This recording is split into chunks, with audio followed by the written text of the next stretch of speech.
Un des trucs qui fait que je mets pas mal de temps entre 2 sas, c'est que je trouve vraiment facile de trouver une idée, mais beaucoup plus difficile de trouver une idée sur laquelle je vais vraiment me dire que ça va marcher et je vais être capable de travailler dessus pendant, je sais pas, 2 semaines, 1 mois, plus si vraiment ça marche bien, sans jamais me démotiver. Ça, je trouve que c'est difficile et je pense que c'est un peu un problème à la fois d'indécision et aussi de perfectionnisme. Parce que dans ce que je viens de dire, finalement, ce qu'on comprend, c'est que je suis pas prêt à me lancer dans une idée si je suis pas persuadé que c'est la bonne. Mais en fait, je pense que c'est pas si important que ça. Donc, dans cette vidéo, je vais me lancer un petit challenge et vous allez m'accompagner. Le but, ça va être de vraiment me décider sur quel sas je vais partir, sur quel produit, quelle app, peu importe, au bout de 3 heures seulement. Bon, le premier truc que je vais faire, c'est que je vais reprendre la liste d'idées que j'ai déjà eue. En fait, j'ai une liste d'idées sur Notion, il doit y avoir une trentaine d'idées, je pense, facilement, et je vais partir de ça. Le problème, c'est que généralement, je me dis que si c'est resté à l'état d'idée, c'est qu'il y a une bonne raison, donc ça me fait encore une bonne excuse pour pas travailler sur un de ces produits. Je suis quand même parti fouiller un peu dans ce Notion, et je me suis souvenu que j'avais eu l'idée un peu marrante de partir d'un problème que j'ai déjà rencontré, qui est le fait de, parfois, devoir trouver une adresse, un restaurant, un bar, à proximité de plusieurs personnes situées à des endroits différents. Donc personnellement, j'ai des amis qui sont à l'ouest de Paris, à l'est de Paris, dans le sud, et moi aussi je suis dans le sud, mais pas forcément sur la même ligne que moi. C'est toujours un peu une galère de trouver une adresse qui met autant de temps de trajet pour chacun. Donc je m'étais dit, franchement c'est sympa, je vois pas trop comment le monétiser, mais ça peut être une bonne idée de truc à faire. Donc je me renseigne un peu et je me rends compte que les API de localisation, je sais pas si vous avez déjà eu l'occasion de travailler avec, ça coûte une énorme blinde. Et d'ailleurs, moi, il me faut une API de localisation qui est capable d'avoir les données sur les transports en commun. Parce que si je fais cette appli et que je propose juste des distances, ça sera pas très pertinent.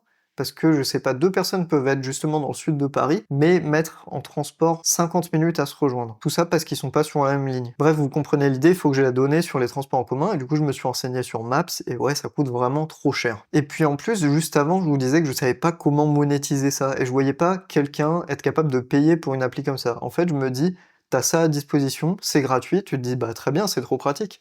Mais franchement, qui va payer pour un service pareil?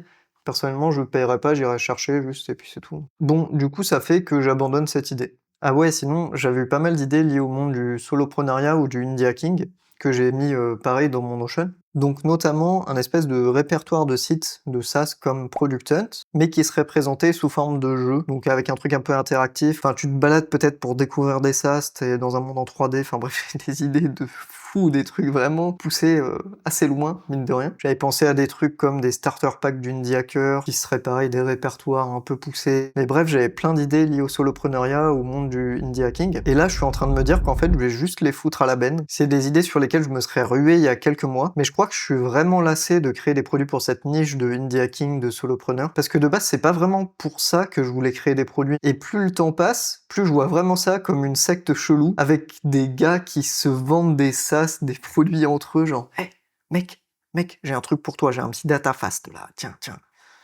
Et ouais, très peu pour moi. Enfin, je commence à me rendre compte qu'il y a beaucoup justement de gens qui font la promotion d'outils entre eux, qui s'achètent leurs outils, et je sais pas, j'ai cette impression bizarre que ça commence à ressembler à un business pyramidal. Donc tout ce qui est lié au indie hacking et qui a l'air hyper chiant à développer, bah je les bénis.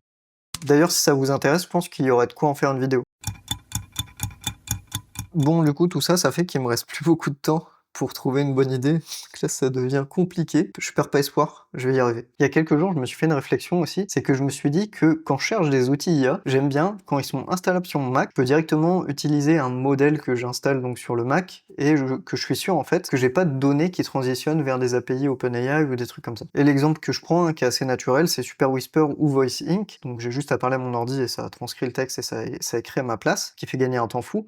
Mais surtout, c'est des outils pour lesquels vous installez directement le modèle que vous voulez utiliser, et ensuite il est fonctionnel grâce à votre ordi, c'est lui qui l'exécute. Et je trouve ça vraiment top comme concept, donc je me suis demandé si je pouvais pas appliquer ça, donc ce concept d'avoir un modèle qu'on installe, à un autre domaine que à de la voix vers du texte pour écrire. Et là, du coup, je me suis un peu renseigné, j'ai essayé de trouver des trucs, et franchement, j'ai pas d'idée, enfin ça me vient pas. Je vois pas exactement ce que je pourrais faire. J'ai eu des idées, mais ça me paraît toujours beaucoup plus compliqué que ce que fait VoiceInc avec juste un modèle de transcription. Et surtout, j'avoue que je commence à me dire que je prends le problème à l'envers. Parce que là, dans mon exemple, j'essaie de trouver une technologie et de résoudre un problème avec, mais je pense que c'est pas dans ce sens-là que ça doit fonctionner. Bon, du coup, pourquoi j'utiliserais pas tout simplement Problem Sifter pour trouver un problème, puis ensuite trouver une solution pour résoudre ce problème? Et bah, je l'ai fait.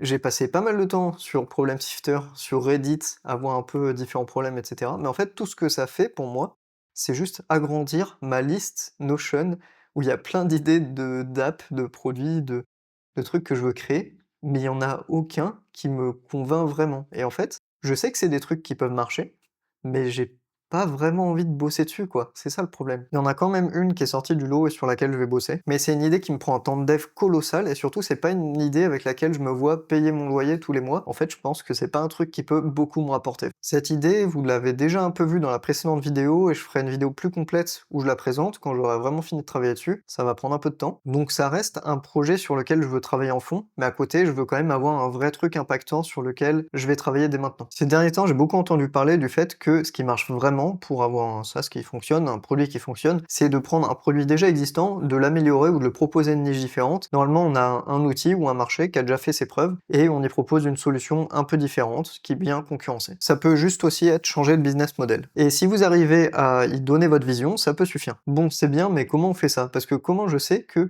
une app ou un site a du succès, génère déjà de l'argent, mais il y a quand même de la place pour des compétiteurs. Enfin, je sais pas comment dire, mais il y a pas mal de critères qui rentrent en compte. Et comment je m'assure de tout ça? Et franchement, c'est pas évident. C'est une question à laquelle je pense que j'ai pas la réponse complète, mais j'ai un début de réponse. Et surtout, le but en plus, c'est de trouver un concept, une idée qui existe déjà, mais de pas plagier non plus. Il faut vraiment y apporter sa vision et un truc nouveau, un truc en plus, parce que sinon ça sert à rien.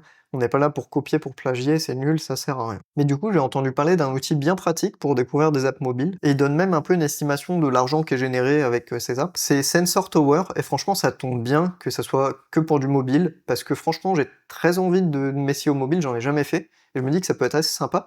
Et un autre truc que je m'imagine être assez drôle, c'est que je vais faire de la pub sur TikTok principalement. J'ai jamais fait de pub sur TikTok non plus, mais je sais pas, ça me fait marrer, je m'imagine faire des petits TikTok et tout pour faire la pub, et je me dis ça peut être sympa. Donc là, c'est bon, je suis sur la bonne piste, je vais trouver, c'est sûr, je suis juste à me mettre à fond sur l'outil dont je vous ai parlé, regarder un peu tout ce qui se fait et trouver un bon truc. Donc on va regarder ça ensemble. Quand on arrive sur Sensor Tower, là c'est la partie Market Analysis que j'utilise. Et donc, on peut choisir la country région. Moi, je crois que j'avais pris US quand j'avais vu une bonne idée la première fois.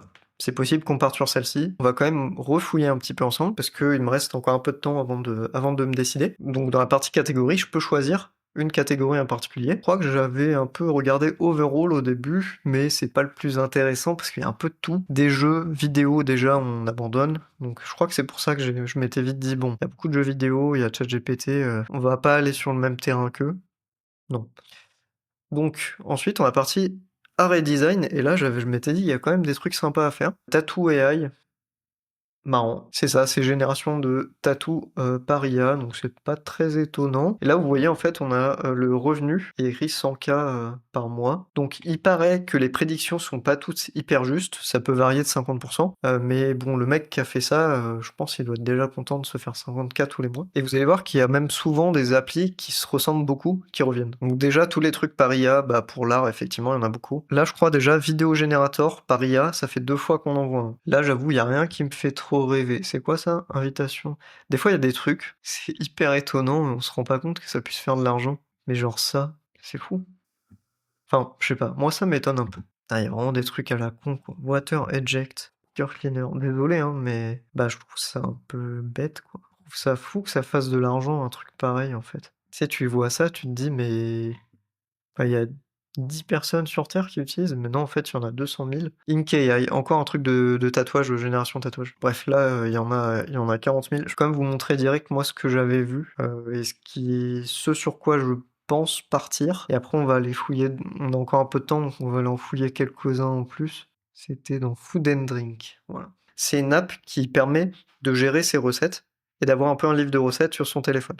Au lieu d'utiliser une partie de notes, globalement c'est juste un Excel limite que tu mets en forme un peu de manière sympa, quoi, mais qui est vraiment adapté au cas d'usage des recettes. Moi je trouvais ça intéressant parce que j'ai pas mal d'idées de comment moderniser ça. Parce que quand j'ai trouvé l'app, je voyais qu'elle faisait déjà pas mal d'argent, et pourtant c'est un truc vieillot et mal foutu, et je me dis, il y a moyen de faire un truc plus moderne et avec une communication un peu intelligente qui peut réussir à trouver des utilisateurs et qui modernise l'outil, quoi. Je vois que il y a un des concurrents que j'avais identifié qui est ici, et qui lui le fait de manière un peu stylée, un peu intelligente, la chose que j'ai envie de faire, mais je me dis il y a encore de la place pour un concurrent, et c'est là que je vais vouloir me mettre. Et en gros c'est ça, c'est tu peux créer tes recettes et importer depuis les réseaux sociaux parce que en vrai c'est hyper important. Beaucoup de gens trouvent des recettes grâce à TikTok, des shorts YouTube, des trucs comme ça. Et si tu peux pas les importer directement, je pense que t'y perds. Donc dans le premier outil que j'avais trouvé, il n'y avait pas cette fonctionnalité. Dans celui-ci, effectivement, elle y est. Mais voilà, il génère 80K par mois et je me dis, il y a quand même moyen de venir avec un outil, de faire un truc qui peut plaire et peut-être même essayer de lancer ça sur le marché français. Ça peut être un moyen de se différencier aussi. Donc ouais, je vois quand même qu'ils reprennent pas mal des idées que j'ai eues. Mais ça, malheureusement, je pense que c'est inévitable quand on crée un SaaS, une startup ou quoi, de voir qu'il y a déjà un truc qui ressemble un peu à ce que vous imaginez qui existe. C'est comme ça. Mais je pense qu'il faut pas s'arrêter à ça. Et justement, c'est le but de cette vidéo des 3 heures pour se décider.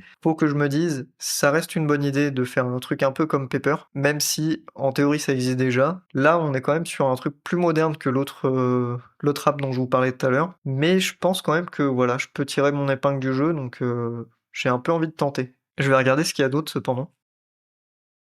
Je viens de voir qu'il y a quand même pas mal d'autres applis en fait qui font ce que je m'étais dit que j'allais faire. J'hésite. Bon, pareil, hein, ça génère de l'argent, mais est-ce qu'il y a de la place pour une appli comme ça en plus? Ah, il y a pas mal d'idées que j'ai eues, genre effectivement prendre une photo d'un livre de recettes et bim, ça remplit automatiquement le truc. Enfin, c'est des trucs auxquels j'avais pensé. Tap timer. Ah ouais. Putain, il y a des trucs malins là-dedans. Pareil, ça, la liste de courses organisée par rapport aux recettes, j'y ai pensé. Il y a quand même un truc auquel j'ai pensé qui, moi, serait central sur mon app, que je vois nulle part. Bah, soit c'est une idée de merde, soit c'est le truc qui ferait que je me différencie. J'ai pas la réponse. Bon, mon tel est en train de filmer, mais je vais installer les apps juste après, je regarderai. Je pense quand même que ce qui serait bien, c'est qu'on trouve un autre truc dans un autre domaine. Putain, vous voyez, quand je parlais du truc de vraiment avoir du mal à se décider, c'est que je trouve que c'est trop facile de se démotiver, de trouver des excuses pour pas créer un SaaS, un produit, quand on voit que le truc existe déjà un peu, quoi. Et c'est pas facile, je trouve. C'est ce qui rend ce taf un peu compliqué. Bon, au final, on a un moment où je dois m'être décidé, et c'est vrai que c'est pas évident, parce que, bah, même en regardant à nouveau avec vous, je me rends compte que il y a peut-être beaucoup de concurrence sur l'idée que j'avais. Le problème, c'est que je m'étais dit 3 heures pour venir à bout de l'indécision et enfin se décider sur un truc à créer. Donc je pense qu'il faut que je m'y mette. Il faut que je me dise que c'est la bonne chose à faire et que je le tente. Et puis une fois que ce sera fait et que ça marche ou pas, bah je passerai à autre chose. Et qu'il faut pas trop que je me dise qu'il faut pas qu'il y ait de concurrence, que je sais pas, que ça doit être une idée novatrice, un truc tout nouveau. Juste, je pense qu'il faut que je le tente et que je vois ce que ça donne. Mais c'est vraiment difficile. J'espère en tout cas que cette vidéo va un peu vous toucher. On doit être beaucoup dans cette situation à pouvoir se retrouver là-dedans, se dire ouais, c'est pas forcément la bonne chose, être très perfectionniste. Et je pense qu'au bout d'un moment, ouais, faut casser ça et réussir à avancer. Et c'est vraiment difficile. Donc si vous êtes dans la même situation que moi, bah je vous conseille juste de, pareil, vous dire ok, je me mets une deadline, je me décide. Et puis tant pis si c'est pas parfait, c'est pas grave, j'aurai d'autres essais et je recommencerai. Parce que c'est un peu ce que j'essaye de me dire. Et puis au moins les 2 projets sur lesquels je vais bosser là dans les prochains temps, c'est quand même des trucs qui me parlent, qui m'intéressent, et je pense que c'est ça le plus important, parce que si je bosse sur un truc qui semble parfait en apparence, et sur lequel il n'y a pas beaucoup de concurrence, etc., mais qu'en fait, bah je le trouve chiant, que j'arrive pas à me motiver à travailler dessus, bah ça marchera pas. C'est important de vraiment réussir à trouver un truc qui me plaît et sur lequel je suis capable de bosser facilement. Et je pense que là j'ai 2 idées qui peuvent me plaire, une sur les jeux vidéo et une sur une autre de mes passions, la bouffe, donc c'est parfait. Bon, sur ce, créez des trucs, amusez-vous, à bientôt sur la chaîne.